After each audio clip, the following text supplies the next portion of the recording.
Miércoles 15 de abril y nuevamente acá estamos con ustedes. Esta comunicación se la voy a dedicar todo a hacer comentarios sobre las evaluaciones, o sea, los bonus que tomamos ayer, martes 14.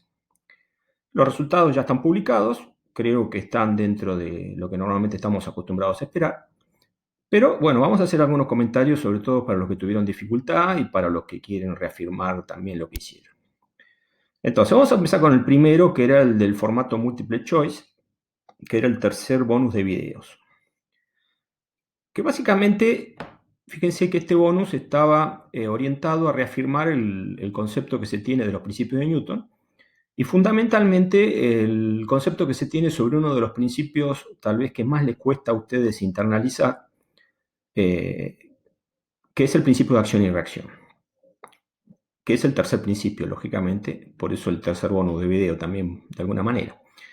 ¿Y por qué es el que más le cuesta internalizar? Porque en general es el que lo lleva a la opinión, es el que lo lleva a decir entre, digamos, ustedes mismos, dentro de ustedes mismos, decirse, y yo creo, yo pienso, y volvemos a lo que yo les decía en las primeras clases que tuvimos, en donde los principios no son opinables, los principios se aceptan.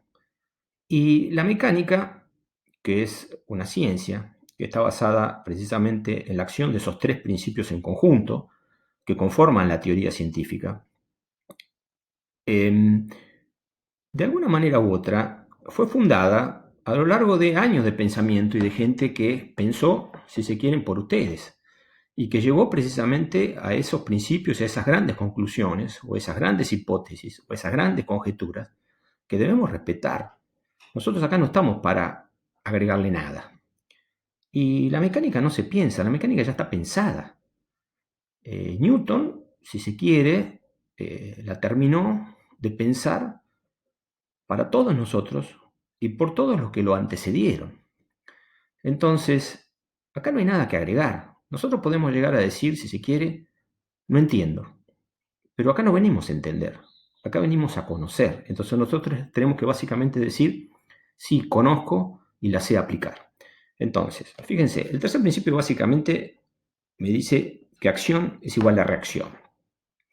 Fíjense que acción y reacción son dos palabras que en definitiva se le da a, en este caso, a un concepto que es fundamental, que es el de interacción. Es decir, básicamente lo que me está diciendo es que una fuerza es es la consecuencia de la interacción entre dos cuerpos. Entre dos cuerpos que interactúan aparece una fuerza.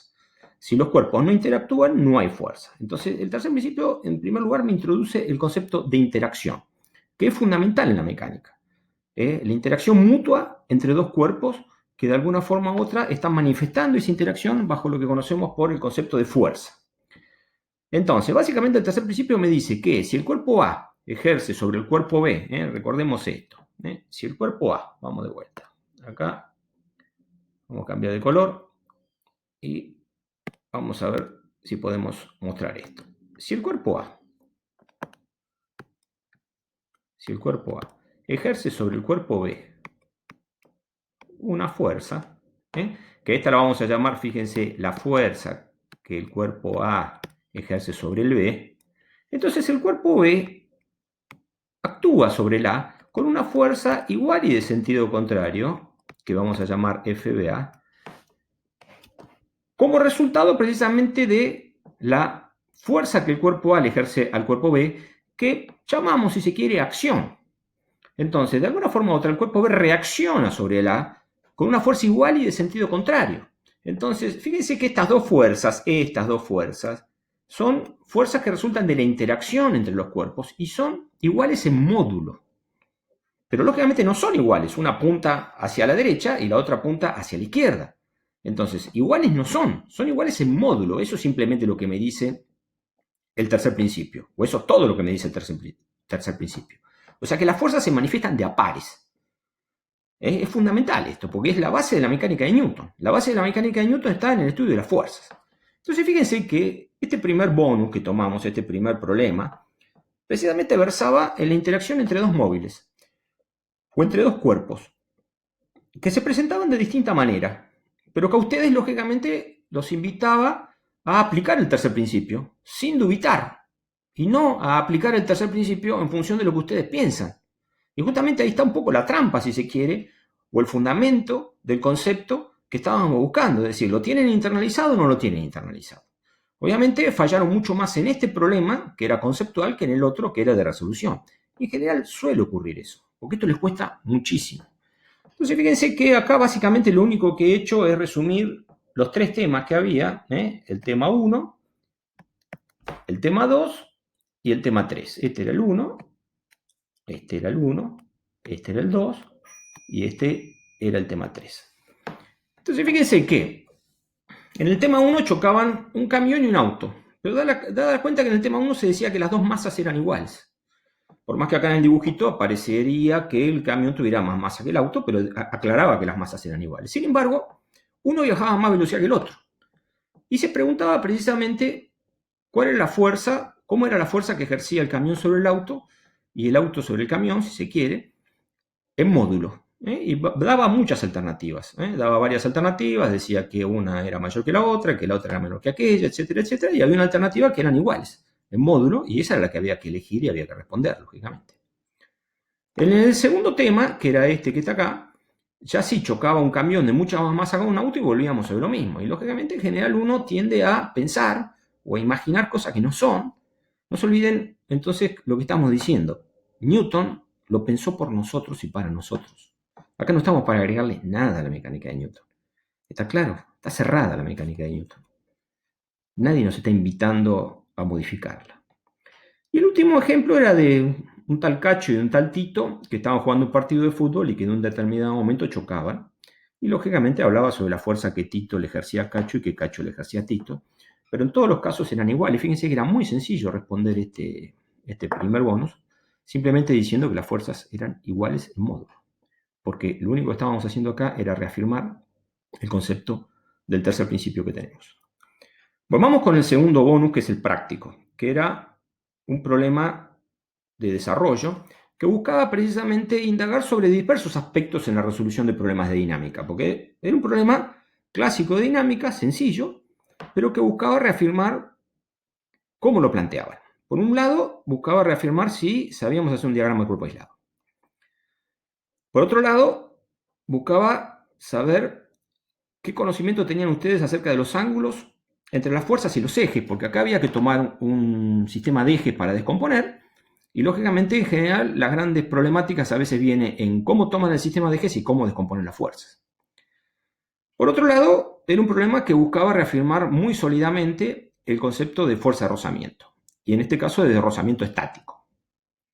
Y por otro lado, lógicamente había que sumar fuerzas y buscaba reafirmar el concepto que teníamos sobre el segundo principio de Newton, donde íbamos a sumar fuerzas y en este caso igualarlas a cero porque el cuerpo estaba en reposo. Entonces, fíjense que básicamente he resumido un poco los tres casos que se nos presentaban, porque era un bloquecito sobre un plano inclinado, en donde se aplicaba una fuerza F hacia arriba en dos situaciones y hacia abajo en una situación. Y lógicamente eran distintos los valores de las fuerzas en esta situación, que en esta situación, que en esta situación. No solamente por el sentido, sino también en el módulo. O sea, se presentaban distintas alternativas para distintos módulos. Pero fíjense que, en general, había en todos los temas dos situaciones en donde se aplicaba la fuerza hacia arriba y una situación en donde se aplicaba la fuerza hacia abajo. Bueno, yo lo que he hecho acá básicamente es un diagramita de cuerpo aislado y he tomado un sistema de ejes, o sea, he hecho un poco, he unificado pasos. Acá ya no solamente aislé el cuerpo, sino que también tomé un sistema de referencia y un sistema de ejes. Entonces fíjense que de alguna forma me he centrado, si se quiere, en estos dos casos, que es cuando la fuerza va hacia arriba. Acá el cuerpo está representado por un punto, no nos olvidamos que este es para nosotros la mecánica está aplicada a partículas. Entonces fíjense que acá la fuerza va en este sentido, o sea, paralela al plano y hacia arriba. Entonces nos aparece esta fuerza, que es la fuerza que aplicamos, que lógicamente tiene su reacción. Acá no he dibujado las reacciones, pero tengamos claro que esta fuerza tiene su reacción en el elemento que la aplica. La puedo aplicar con la mano, la puedo aplicar básicamente con una vara, con cualquier dispositivo que me permita aplicar una fuerza hacia arriba. Puede ser una soga incluso que está agarrada al cuerpo y que está tirando. Por otro lado tenemos la normal, que es la fuerza que le aplica el plano, que es perpendicular a la superficie. Y por otro lado tenemos el peso, que es la fuerza hacia abajo que aplica la Tierra. Y fíjense que tenemos que agregar una fuerza que de alguna forma u otra está presente y justamente la tenemos que investigar porque las consignas nos llevan a investigar esta fuerza, que es la fuerza de rozamiento. Como no sabemos para dónde va, la podemos tomar en cualquier sentido. Pero básicamente tenemos que tratar de imaginar, si se puede, algún sentido posible, y si no es posible, la tomamos para cualquier lado. Entonces fíjense que yo simplemente la he tomado para abajo, pensando, si se quiere, como algunas veces ustedes piensan, que como le estoy aplicando una fuerza F hacia arriba, la fuerza de rozamiento tendría que ir para abajo. Ese sería básicamente el razonamiento que muchos de ustedes hacen. Después el problema, el racionalismo nunca me va a abandonar. Y el racionalismo me va a indicar, a través del lenguaje matemático, si es correcta mi elección o no es correcta mi elección bajo las circunstancias del problema. Este problema también tenía, un dato adicional que no era menor, pero que de alguna forma u otra también me podía llevar a confusión, y precisamente para eso estaba, que era, me daba como dato recuerden, el mu estático. Es decir, precisamente lo que me estaba diciendo con el mu estático es que había rozamiento. Y me estaba dando el coeficiente de roce estático. Entonces ustedes tienen que darse cuenta que si me estaba dando el coeficiente de roce estático y no me daba el dinámico, y tampoco me decía que el dinámico era igual al estático, este era un problema de estática. Porque si no me estaba faltando un dato. O sea, si esto se llega a mover, ahí me está faltando un dato. Porque la fuerza de roce cinética o la fuerza de roce dinámica, o sea, cuando hay movimiento relativo entre las superficies, adopta un valor aproximadamente constante que vale precisamente mu cinético, mu dinámico por la normal, y si no conozco el coeficiente de rozamiento, ahí sí que no puedo resolver el problema. Ahora bien, la fuerza de roce estática es, si se quiere, esquiva, es mucho más difícil de internalizar, porque la fuerza de roce estática puede adoptar muchos valores. Puede adoptar valores que van entre 0 y un valor máximo. Y a su vez puede cambiar el sentido. Entonces es una fuerza que se nos esconde de alguna manera y que adopta diferentes valores.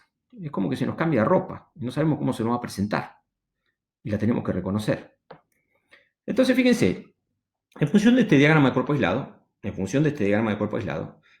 que le repito, tiene que valer para los tres casos, porque en definitiva, este caso que está acá, que aparentemente no está contemplado en este, porque acá la fuerza yo la dibujé para arriba, en definitiva, es equivalente a decir que esta fuerza tiene una componente que es que en vez de ir para aquel lado, va para el otro. O sea, que en este caso particular, esta fuerza tiene una componente positiva, porque apunta hacia las X positivas, y sería como decir que tiene una componente negativa. Entonces lo tiene que cubrir. Yo con este diagrama puedo resolver los tres casos.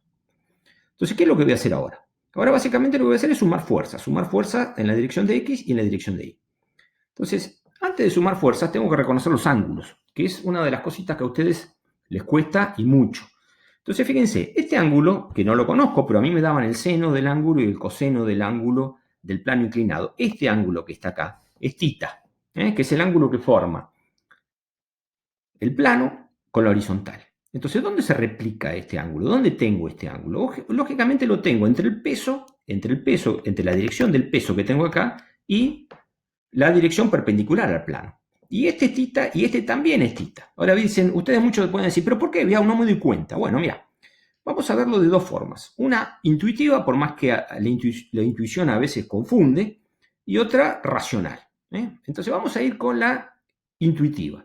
Fíjense, en primer lugar, si estos dos ángulos son iguales, como yo digo que lo son, si yo inclino más o menos el plano, tiene que ocurrir que si uno crece, el otro también tiene que crecer.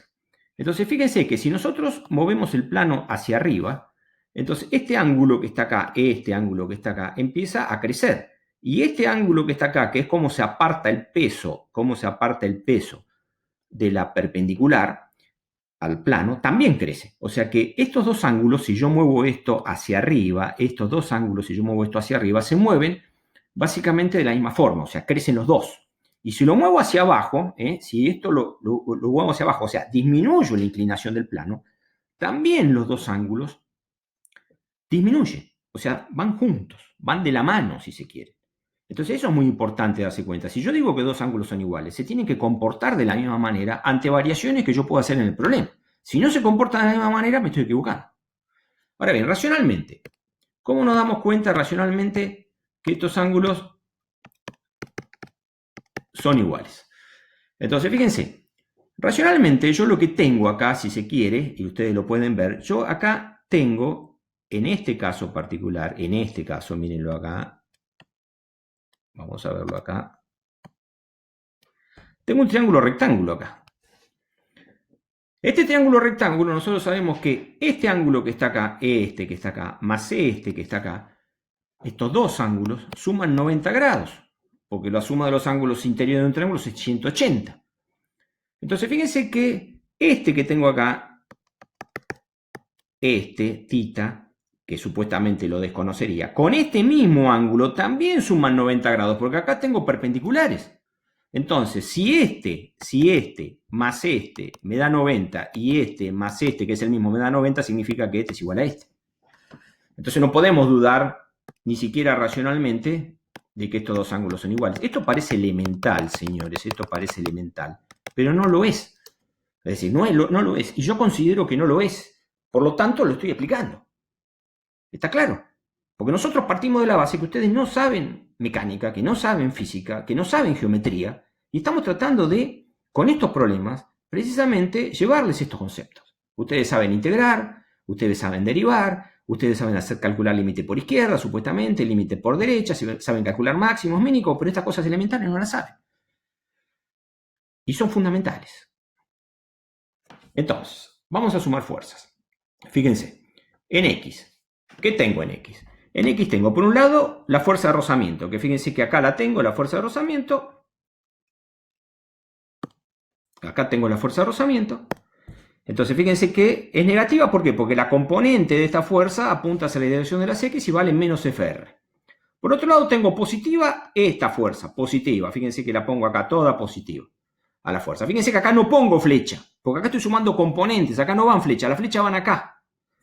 Y a su vez tengo como negativa la componente del peso en X, que vale P por seno de θ, porque fíjense que el seno de este ángulo es cateto opuesto sobre hipotenusa, entonces esta es la componente del peso, va para allá la componente del peso, en X. Entonces vale menos P por seno de θ igual a 0, igual a 0, porque esto está en reposo.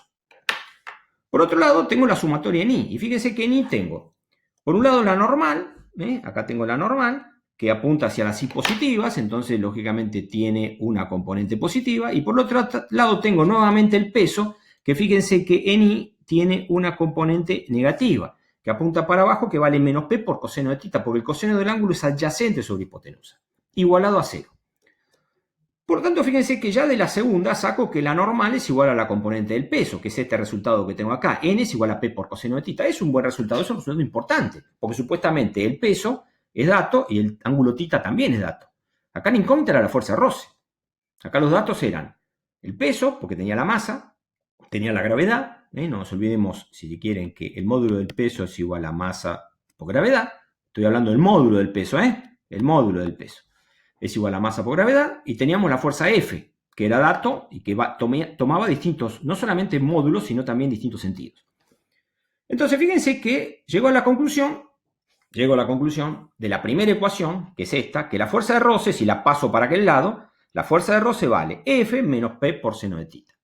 Y acá tengo, básicamente, la solución a los tres casos. Simplemente poniendo en cada caso el valor que corresponde. Fíjense que he agregado acá abajo un dato que no es menor, que es la fuerza de roce máximo. La fuerza de roce máximo es muy estático por la normal. Y la normal la conozco. Por lo tanto, puedo calcular la fuerza de roce máxima. Y lógicamente la fuerza de roce que yo calcule acá, o sea, la fuerza de roce que me dé esta ecuación, tiene que ser siempre menor o igual que la fuerza de roce máximo. Porque si no es menor que la fuerza de roce máximo, este cuerpo va a entrar en movimiento. Entonces, fíjense que acá el caso más extremo que yo puedo darme cuenta, para darme cuenta que esto está bien, el caso más sencillo y más extremo, es cuando F vale 0. Cuando F vale 0, Este bloquecito, básicamente, se quiere caer, pero no se cae porque hay rozamiento. Y la única componente que lo hace caer al peso, al bloquecito este, la única componente que lo hace caer, la única fuerza que lo hace caer, es la componente del peso, es esta. Entonces, lógicamente, la fuerza de roce, fíjense que tendría que ir para el otro lado. Si esta F vale 0, que no era ninguno de los tres casos, pero a veces, por más que no me pregunten uno de los casos, yo lo tengo que llevar a situaciones límites que conozco para darme cuenta si esto está bien. Entonces, fíjense, si esta F vale 0, la única fuerza que lo tira hacia abajo es la componente del peso. Y la fuerza de roce tiene que ir hacia arriba si esto está en reposo. Y esto me lo dice, fíjense que esto me lo dice. Si esta F vale 0, si llega a valer 0 esta fuerza, la fuerza de roce es menos P por seno de tita, pero es negativa, indicándome que esta fuerza de roce se opone en sentido al que yo elegí, o sea que esta fuerza de roce va para arriba. El racionalismo me está dando la solución. Y es correcta. Los demás casos se resuelven simplemente reemplazando acá F por el valor que tenía. Y en el caso B, que es este que está acá, esta F, reemplazando acá, hay que reemplazar por un valor negativo, porque fíjense que yo tomé la F para allá, y si este diagrama del cuerpo aislado tiene que abarcar este caso, entonces en este caso, la F, la componente esa, no es positiva, sino que es negativa. Y fíjense que es de alguna forma u otra el peor caso, porque si yo apunto para abajo, y a su vez la componente del peso va para abajo, la fuerza de roce tiene que ir para arriba. Y tiene que tomar un valor mucho más grande que cuando F vale 0. Y fíjense que acá me lo dice, si esta F es negativa, negativo con negativo me da más negativo todavía. Y la fuerza de roce todavía me da más grande, pero negativa. ¿Está claro? Espero que esté claro. Bueno, señores, vamos con algunas indicaciones para las próximas evaluaciones. Por más que yo voy a agregar un comunicado más hoy, vamos a ir con ciertas observaciones para las próximas evaluaciones de algunos problemitas que hemos visto y que queremos ir corrigiendo. En primer lugar, sacar fotos nítidas. Tenemos muchos casos de fotos que son horribles. Tienen que tratar de sacar una buena foto. En segundo lugar, me dice la gente de la práctica, si pueden utilizar la aplicación CamScanner para escanear el problema, mejor. Si lo pueden utilizar, es decir, si pueden bajarse esta aplicación, mejor. Otra observación. Hay que subir las fotos en el lugar previsto para la evaluación. Es decir, ustedes están resolviendo el problema y tienen abajo una ventanita donde dice adjuntar imagen. Ahí la tienen que subir, no en cualquier lado. Hemos visto gente que me ha adjuntado la foto en cualquier lado.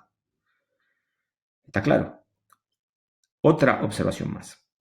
Si hay problemas de conectividad, que los ha habido, nos mandan la foto con la resolución y en el caso de los multiple choice nos mandan bien claro qué opción eligieron, o sea, también la foto con la resolución, si se quiere, en este caso eligiendo una opción, dentro de los 10 minutos pasados del tiempo previsto.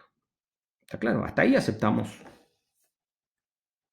ese tipo de medio para responder, si es que tuvieron algún problema. Ahora bien, ¿dónde van a mandarnos la cosa? En el único lugar donde vamos a aceptar que nos manden 10 minutos después eso, es 10 minutos después la resolución, es en el mail de la cátedra. En el único lugar. No en Facebook, no en Instagram y menos en el campus. Porque hubo gente que subió la resolución dentro de los incisos, si se quiere, de consulta del campus. Nosotros no podemos estar adivinando dónde ustedes subieron la resolución. ¿Se dan cuenta? Tienen que ser parte de la solución, no parte del problema. Entonces, me lo mandan únicamente a esta dirección de mail. Es el único lugar donde aceptamos resoluciones fuera del tiempo previsto. Y 10 minutos después, nada más. Así que, señores, seguimos en contacto.